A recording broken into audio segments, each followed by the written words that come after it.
So I simplify it because the concept, what I teach is sales is simple, but it's not easy, Okay. right? So the easier I can simplify it, the better I can teach it. My knack is not, I've not only done it for over 20 years, but I have a knack for teaching it to people so they can understand how to use it and what it means. Okay. So to simplify it for people, it's very simple. The purpose of a sale is to get someone to move. Welcome to the Audacious Living Podcast, hosted by my man, Audley Stevenson, the Odd Man.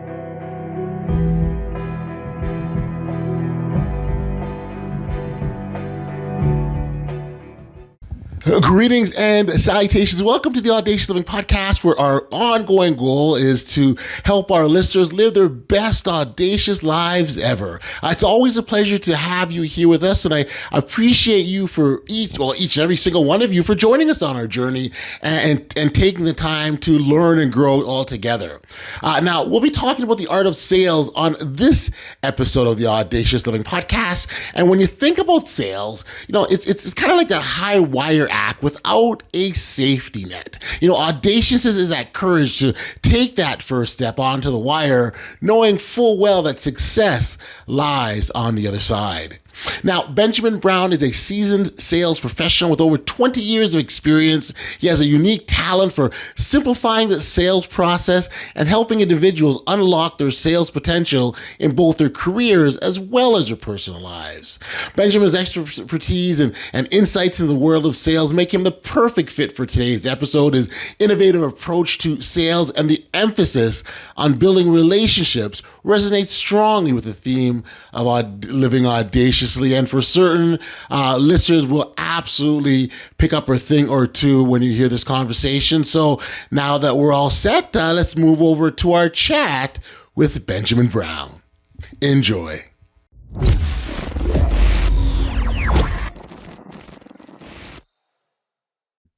Hey, Benjamin, how are you? Appreciate you taking the time to join me here on the Audacious Living Podcast. Always a pleasure. Always a pleasure. Thank you. This is awesome. We spend so much time on this podcast to encourage individuals to how they can live their best audacious lives and go after the things that are meant for them and live in boldness and courageousness and all these sorts of things that can help us get to a better place. And it's really interesting how a lot of those nuances touch on they touch in the area of sales, which you specialize in. And there's certainly some overlap in regards to that, and so it makes sense to be here to have this conversation with you. And so maybe as a starting point, you can sort of tell us a little bit about the work you do. We know it's in sales, but the work you do and kind of how you landed there. Like, was sales something you were always in? No, I left the military and fell into it after personal training and getting into gym sales, and found that I had the kind of knack to deal with sales and use it as a career or a stepping stone to different things in my life. I've used sales pretty much throughout my life as an entrepreneur and also with other businesses. And it always comes into play in life as well when you're dealing with sales, because life is sales, right? You're always selling your kids or something of that nature. And I simplify it for people that it is a language that has to be taught. It is a skill that you can carry on throughout your life and career if you want, just like welding or plumbing. Sure. Being a salesperson is a skill that you can acquire that can always use as a backup or a primary in your career. So it's interesting because there's all sorts of thoughts or beliefs around what sales is and what it isn't, right? And Okay. I'm sure you've encountered many, like, oh, you're a salesman, what are you trying Well, to? I always simplify it for people, right? So I go and I ask you, what is the purpose of a sale? And I would say that it is it's less about the product and what I'm trying to give to someone, but more about trying to fit a need, right? I always tell people, yeah, that's cool. When I ask them that question, I get various answers. Uh-huh. And the concept of it is how you're going to do it if you don't know what it is, Right. right? So I simplify it because the concept, what I teach is sales is simple, but it's not easy. Okay. right? So the easier I can simplify it, the better I can teach it. My knack is not, I've not only done it for over 20 years, but I have a knack for teaching it to people so they can understand how to use it and what it means. Okay. So to simplify it for people, it's very simple. The purpose of a sale is to get someone to move, right? So you go to a website, click on this.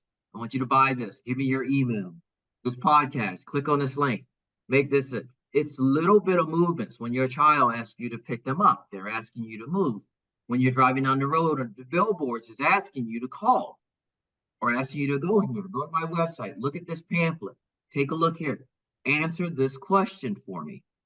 Little bits of movements in a way of helping somebody, if you're purpose driven and your product serves and helps people to Right. solve a need or a solution. Children, it doesn't have to do with monetization.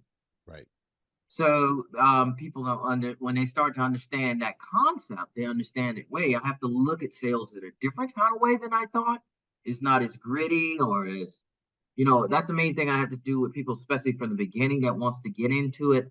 And they think it's a negative aspect. It's actually all around you all the time. You just don't see it. Right. Right, right. I like the way you do simplify it because movement. It's universally applicable, right? Right. It's all things that we've experienced, it's all things that we've done ourselves.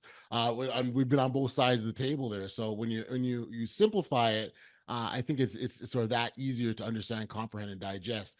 What sort of feedback do you get from people when you do that? Well, I've taken people, most of the people I work with, I generate anywhere between 20 to 60% because of all the other things that come into place technology wise. The main thing is getting into role playing and Okay. practicing it. It's an action item. So sales is an action item that has to be practiced. And so if you don't practice it, when you practice on uh, potential clients, it doesn't work well. So 80% of sales is confidence. Okay. Rejection is automatic. So can you take the rejection?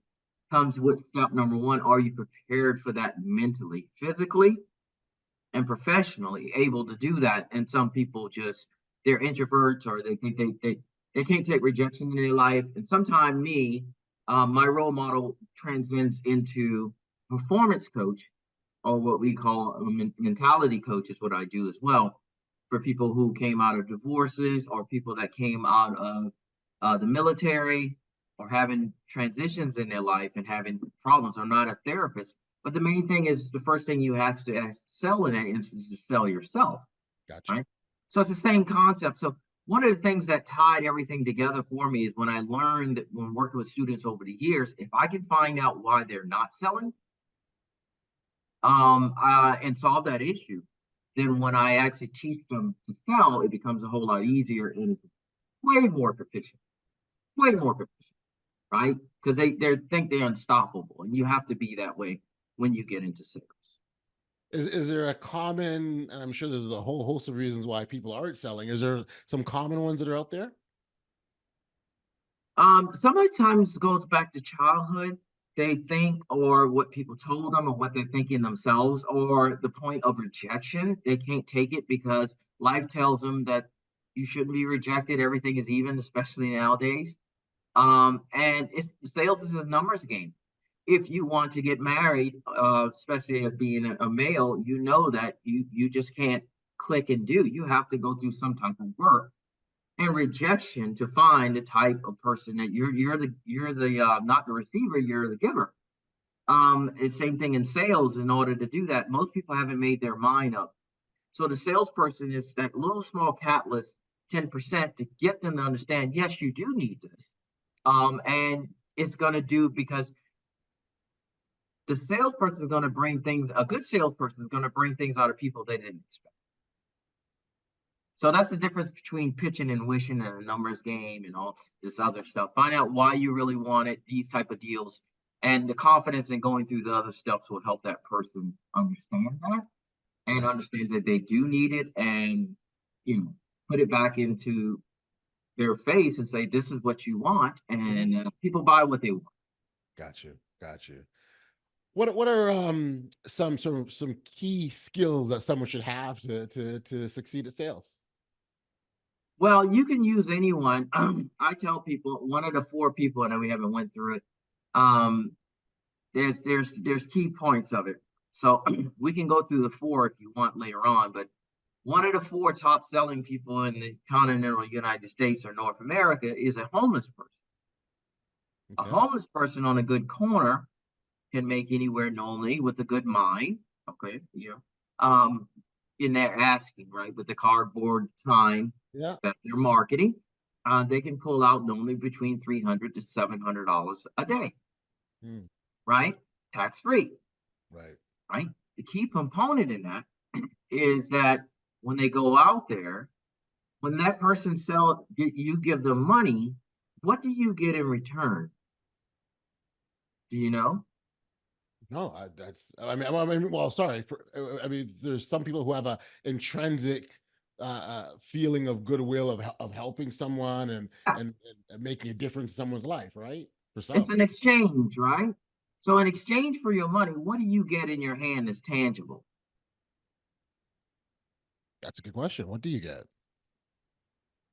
I give you $1. What do I get? What does a homeless person normally give you? Nothing. Right. That's right. Yeah.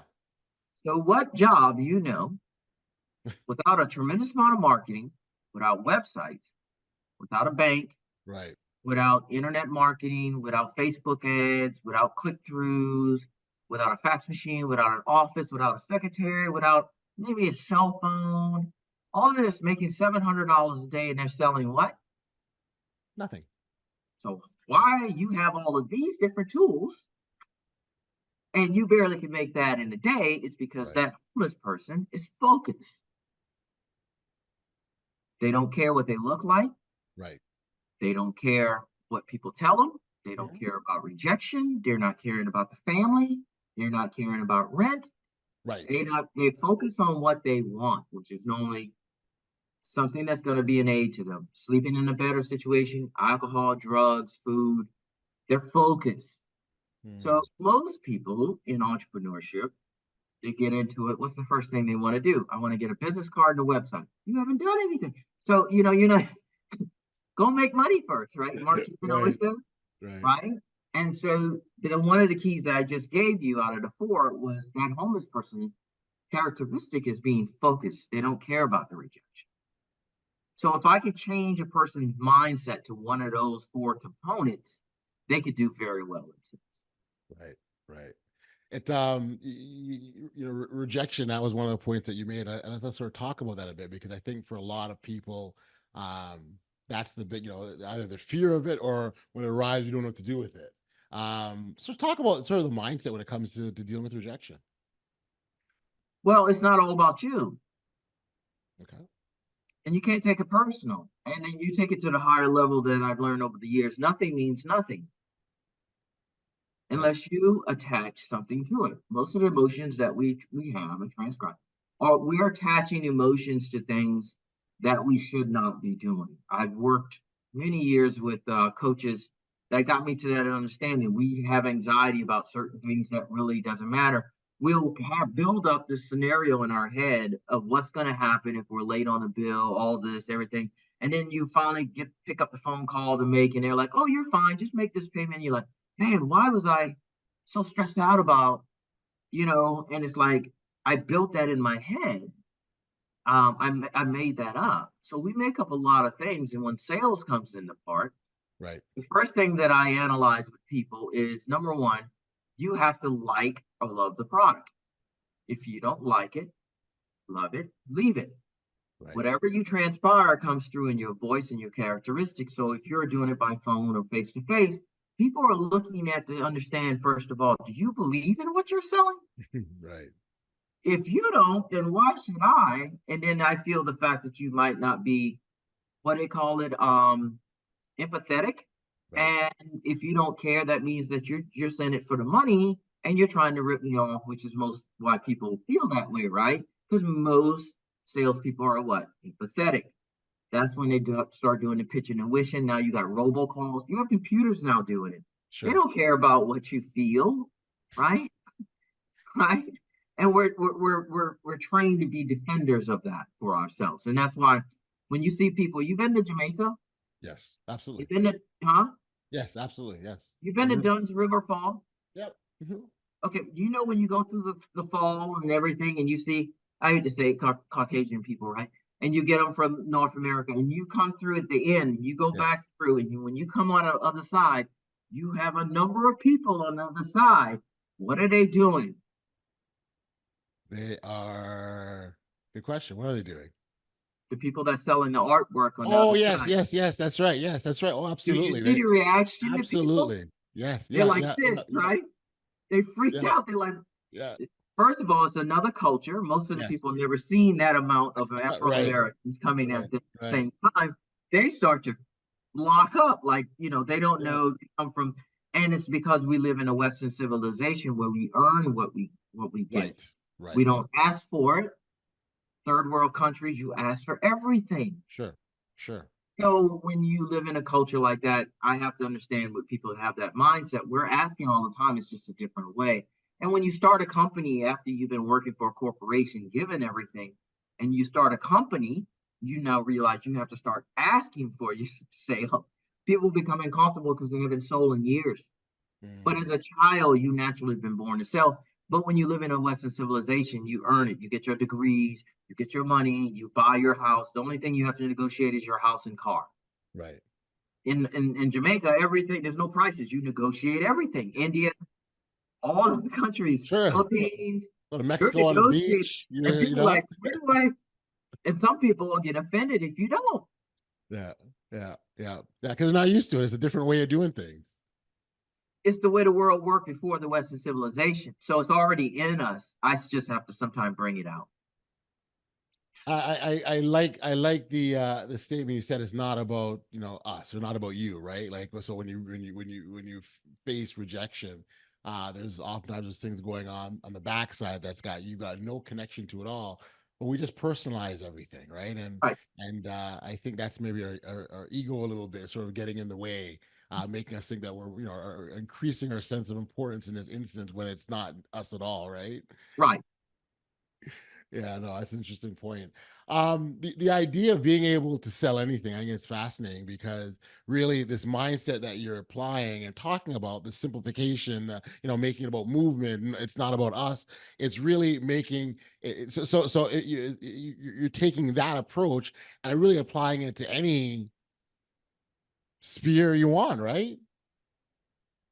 I had companies come in and ask me, "Hey, I don't know if you can help us. We sell this," and we're talking $10 million companies. I'm talking to CEO with a CFO, and Mhm. I constantly say, and I have no problem saying, I say, I don't give a f what you're selling. It has nothing to do about that. It's about the process, and they Yeah. understand. Oh, what Oh, he. I mean, I went one day, for example, and a guy challenged me years ago. We were talking and said, this guy wants to buy this jet. Okay. Can you sell this jet? I said, yeah, I can sell a jet. Sure. I didn't, yeah, I'm like, it's a $3 million jet. This is back in and so the guy says, if you sell it, I'll give you commission. I'll give you, 10%, whatever. And I'm like, okay, that's good money. And the challenge. And he says, what do you need from me? What do you need from me? It was like a bet. Right. I said, just give me the parameters of the plane, like a 2-page sheet, the weight, how much it weighs, what's the Hmm. comparison. Give Hmm. me that on one sheet. Have the people do it. Let me take a look at it for like a day or so, and then we can bring the guy in on Monday, and I'll be dressed. And that's what we did. Came in on Monday. Hi, my name is Ben Brown. Didn't know shit about me. No. I'm here to explain the jet for you. Different. Tell me a little bit about yourself. I want to stand out. I just go back through my process. I'm confident in my process. I don't care. I'm just watching the customer because I'm confident. You have to do a lot of that. I went through the ins and outs, and then I just came towards Zan and I said, "Do you see any reason why we shouldn't be doing this? Based upon what you said and what you need, this is what you really need. Let's get the paperwork started and get you going." He said, "Well, yeah, I can see we can start doing it." And I came back and I said, "Here's your deal." And the guy said, "I can't believe you just did it." I said, "I simplified the sales process. You just tie in a product or service on top of it, whether it's $100 or 100,000. You simplify it because you're watching. The Yes. key here that I tell people, the three things you need to do in the sale, you have to do it simultaneously. Number one, Hmm. you have to know where you're going. Yes. Have to have that down. You have to be confident in it because you're going to be tested, Right. right?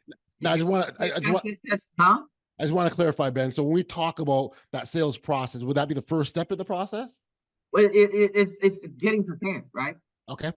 Right. So step number one is knowing where you're going because Mhm. this is what you're doing. This is not the steps. This is what you're constantly doing and the sales. Yes. You're Yes. above the sale. You're looking down at yourself and the other prospect, right?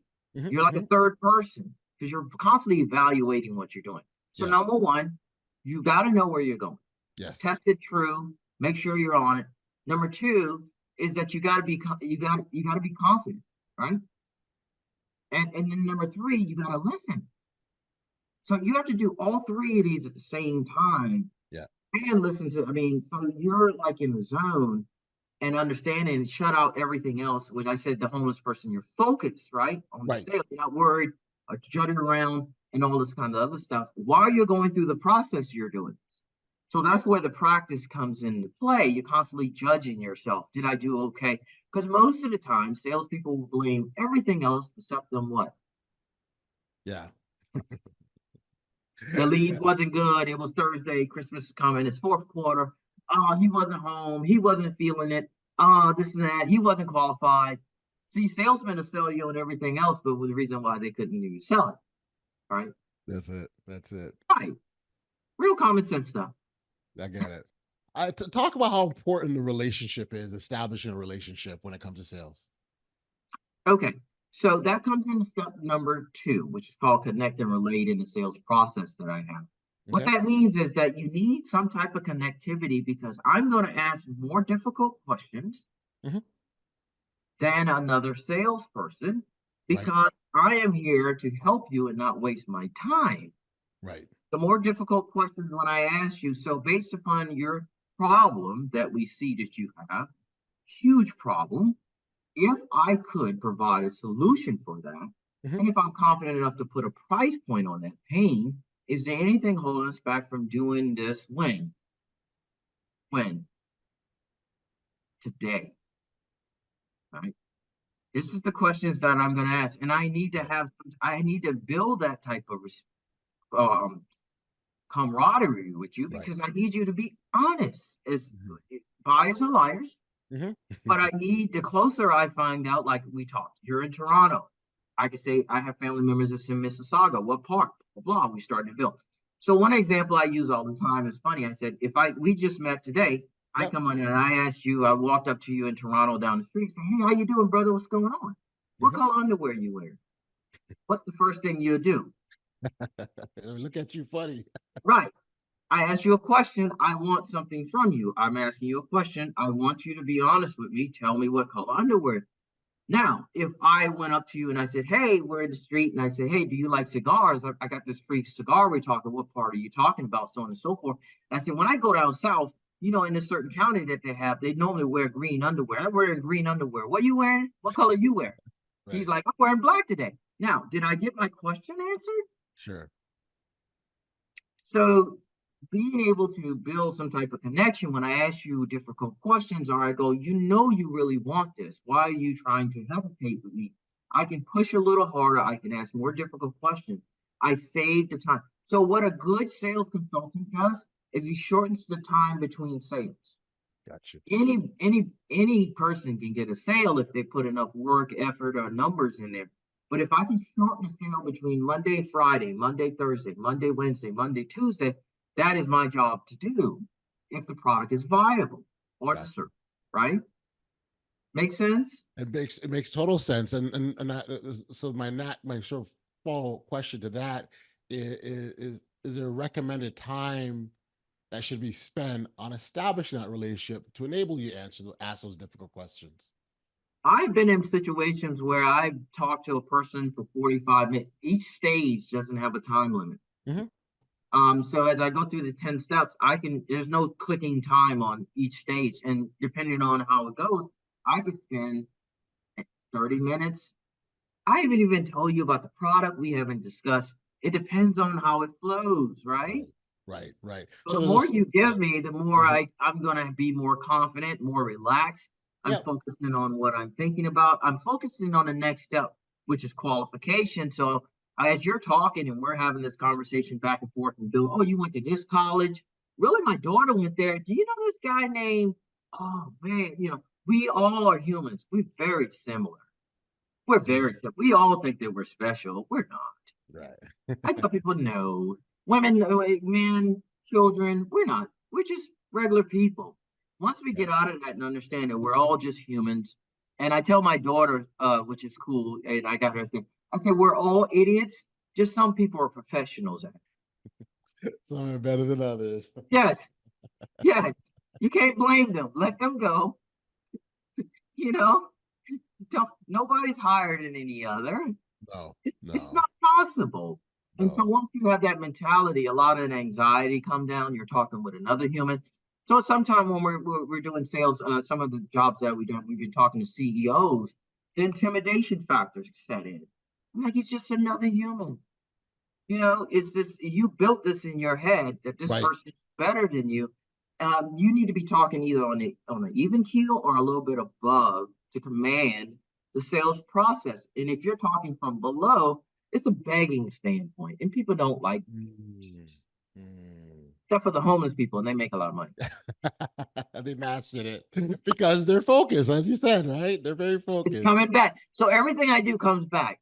And you go over and over and over and over and over again. We go over and over, and it's like click, click, click, click, click. So after about 30 days of working with me, most of the time I found in years, whether you've been in sales for years, but to have the mindset, and then physically work out. I have a workout program. I have Uh-huh. a nutritional program because it's body, mind, soul, right? Right, right. And so if you have all of this put together, you're pretty much unstoppable. Got you. Got you. So once you, I'm just sort of thinking as we go along through the process, you've qualified. Is that the end there? Have you done your job, or what's next? The next is one of the most important parts of the sales presentation that most salespeople don't use, and it's called emotional triggers. Okay. People run away from things or run to things they want. Got That's you. why they buy them. You have to find out the emotional reason. Even though it's a Fortune 500 CEO talking about software, there's an emotional reason for that purchase. Most salespeople skip this step. That's the glue that sticks to the point where you don't have to close as much.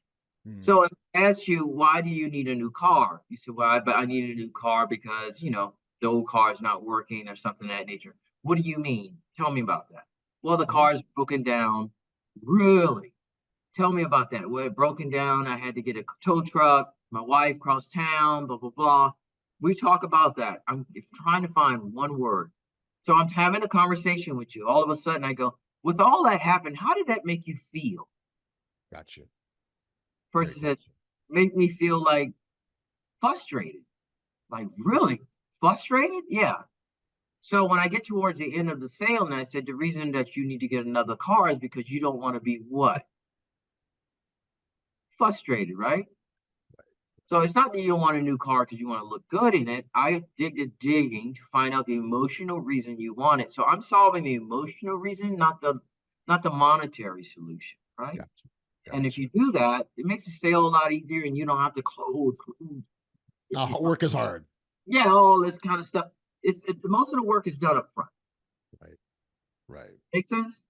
No, it does make sense, and I think it's important that well, it's important that there's a process for sure, and that if you're able to follow that process, one step through, it breaks sort of that sales process down, right? Having those steps and those, okay, now we're here now. But it's all, I think also too, it's recognizing when you're in one, like you, as you move through one step, because there's not always going to be a checkpoint to go, okay, now we're on to step number two. It's sort of a transition that you've got to be able to read, isn't it? So what you're doing in essence is that the cool thing about being a good salesperson and knowing the process is that I'm not trying to win you over. Hmm. I'm trying to see if you're wasting my time. I'm the prize Hmm. because I have the solution that you want. Right. I Flips like the that. whole entire mentality script. Like, I don't know if you can, I don't know if you deserve this product. Now you need to answer a couple of questions, see if I can help you and be a service to you. Would that be okay? So Right. I'm going through the check marks before I even tell you my solution, which most people, salespeople, want to run to the solution. Right. quickly as possible, and the presentation will set you free. No, the process will set you free, right? Gotcha. So Gotcha. being able to know that makes it a whole lot easier for you to do that. And it's a whole change of mindset when people are like, Sure. and 30, 40 days later, they're like, oh no, I got it. It's everywhere. I see it. It's like coming out of the matrix, right? Yeah. And Yeah. I'm like, yes, it's like, I hate to say it, it's like an orgasm for me because being able to change people's mindset on sales, because I've been in it so long, Yes. Yeah. when I figured it out, I'm like, wow, it's not that hard. I just been looking at the whole. People are telling me the wrong way to look at this, and then I use it on analogies. If you're a musician, sport, so Yeah. you can get it right. And once you get that, it's awesome. It's just incredible the things that you can do. It is. And I do like the idea of, figuring out if this person's wasting your time versus vice versa. I think that's an interesting one because, at the end of the day, you're going to have some people who you just won't be able to sell to, right? And they'll the tire kickers, if you will, they'll take you down journeys, ups and downs, and they will waste your time with no intention of purchasing or buying. Now, here's another thing you got to Yep. understand: if you're doing that on a regular basis, Yep. as a salesperson, like I used to do on the phone for 5 years, doing 180 dials, how do you feel around about 3 o'clock? You're done. You're exhausted. Right. Right? So it takes a toll on you. It's a lot of energy you're expounding. So by shortening the sale, you're getting closer and closer to the next sale, which also gives you a little bit more momentum. Gotcha. Most people quit. If this is not working, the leads suck. I just want out of here. I just is not sales is not for me. Right. This kind of stuff. When most of the time you haven't been trained properly, or the company hasn't given you enough tools to be successful, and you need Gotcha. that because we're all human. That's right. That's right. That's right. And again, anything that can to conserve your energy, because you're going to need that energy for the actual sales process, not trying to find, not for prospecting. Like, all your energy shouldn't be based on prospecting. You need it for the sales part of it, right? So I get it. I get it. But one of my mentors explained to me that money and monetization is basically exchange of energy. It's Okay. not dollars because you don't, in 5 years, you're not going to even see it in your hand anymore. Right. It's an exchange of energy. So once you understand money in that type of situation, that mentally changes the game too. Got you. Got you. So as we talk about sales, and it's been around forever, as time has gone, are the things that have changed with sales, or is it pretty much the basically the same? Sales has never changed. It's just the tools that you have. Mm. Before, in the 50s and 40s, they had what?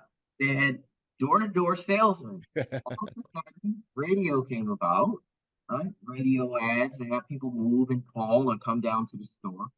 TV came about. Wow, I can visually see the things that I might want to buy. Yep. That's where soap operas came from. People buying soap because the mom was at home. Soap operas. Next thing you know, this little device that came in that's very powerful that we still use today, it's called a phone. Whether it's a home phone or a cell phone, Got it. it is another tool. Now you have Facebook. Now you have Instagram. Now you have all of these little other tools, and people are so confused. How can I get to reach my customer with all of these different mediums? When I started in sales, I was lucky enough. We had a black phone and a notebook. Now Okay. I have an electronic notebook called Remark that has everything in it. But that's all we had, a ring binder. Right. And we're doing $180. We're doing $2,000 a week. And, you took home about $2,000 a week. The company was doing 500,000 in sales with 125 reps on the phone all day. Just a phone, no Yep. computer screen to look Yep. at, no screensavers, no YouTube in the spare, just focused on the phone. We were actually upset when they gave us computers because it slowed us down. Wow. Databases, right? We want everything in the database. We're like, we're just closing. You put it in the database. That was a very big change, and the computer was like very weird to us, right? Right. We Right. didn't trust it. So when people tell you that sales is trained and it's more about, on LinkedIn, they tell you it's more about people and this and that. Same thing. The steps just got bigger. So connecting and relating just got longer than it Yes. did Right. back in the days. Gotcha. Same thing. Keep it simple, stupid. I love it. I love it. Benjamin, I think the manner again we use the word simplify off the top, and Yeah, the simplification of the process really is a difference maker. All this because the simpler it is in our minds and how we approach sales and how we feel about sales will have an impact on our ability to be successful and getting people to move, as we said. So I think that's a great way of laying it because out. we're all what? What are we all? Say it. We're all what? Humans. And we're all idiots. Just some of us are professionals. Hey, yeah, yeah, that's awesome. That's I awesome. take full responsibility for being idiot number one. Are That's it. you going to do that? And I tell people you're going to do that with the people on the phone. And Right. then once you understand that, you don't have to get emotionally wrapped when they don't buy from you. Sometimes it just doesn't work out because my next deal is give my energy on the next call. I can't Yes. carry that over. I don't have the benefit of feeling about it. Right. I don't. They don't care. The next caller, if you're 3 o'clock and you're burnt out and you're like, oh, this is Ben Brown. I was calling to see, like, oh my goodness, this guy is not gonna, You're done. you're already out the game. Yeah, yeah, yeah. You lost them. You lost them. Right. That When you when window. you when you go when you got the ability to go see Hamilton, and when it first came out, it was like, boy, and then you find out by a year later there was different characters. It wasn't original characters, but it was the same thing. You kind of like, I seen it. I want that guy, right? I want that guy. Every time they go out every night and do Hamilton, they don't have the benefit of like, let's dumb it down and make it quicker. Right. Right. Right. Right. Right. No, no, you End of the week, it's Friday. yeah, no, no, no, no. You present it as it is, right? And don't change. And again, but establish that baseline that this is how I'm going to operate. This is the energy I'm going to bring, and here's how I'm going to do it. And that remains constant. But when it's up and down, it's going to make your job that much more difficult. So sales is performance based, hence why I changed over into performance, which means mentally, I brought this into my game plan about a year ago. It's like, what are you doing physically? Are you working out? Are you in shape? Are you mentally eating right? Because all these things do matter. You cannot be in a negative type state when you're actually putting out energy. So, one coach that I work with, I'll give a shout out to Wes Watson. He's a Miami big dude who's in jail for years. He's a multi-millionaire, and changed my whole life by saying you're better than just a sales coach. You're a performance coach, mentality wise. You've been through a lot in your life. I'm a little bit older than a lot of people. I've been through a divorce. I've been in the military. Use that to help people get better in their lives, just besides sales. And I have been encompassing that as well, where I have a nutritional program, very simple, track macros, working out, you Right. feel better, Hmm. everything's better, no matter if you're in sales or not. Hmm. And you have somebody that's accountable for that and pushing you through, which everybody needs a mentor. I have two. I mean, it's Yeah, just part of the game. makes sense. Yeah. No, How it you makes doing yourself? sense. It makes sense. That extra push doesn't hurt at all, Ben. Doesn't hurt at No, all. No, it no. doesn't. And listen, I've super appreciate the dialogue and chat. This has been really, really good. The insights. I always, when I see these dialogues, I always think about that one thing I take away. And for me, the whole idea of just understanding that it's a process of movement, and the way we simplify it really will make a difference in how we approach it and really, and attack the sales process, if you will. So, thank you for that. For our listeners that want to learn more about you or catch up with you or connect with you in some way, where do we send them, Ben? Well, it's Ben Brown, sorry, Ben Brown Trey, TRE on Instagram. It's 360 Sales Consultant. I have my book on there, Master the Art of Closing the Sale, 360 Sales Consulting. But I have a lot of people just contact me through meetwithbenjamin.com Okay. and you can schedule an appointment to find an assessment, find out what you're looking for in life, and figure out if somebody can help you reach that next level, because that's what we always do to get to the next level. It cannot Nice. be. Nice. Nice.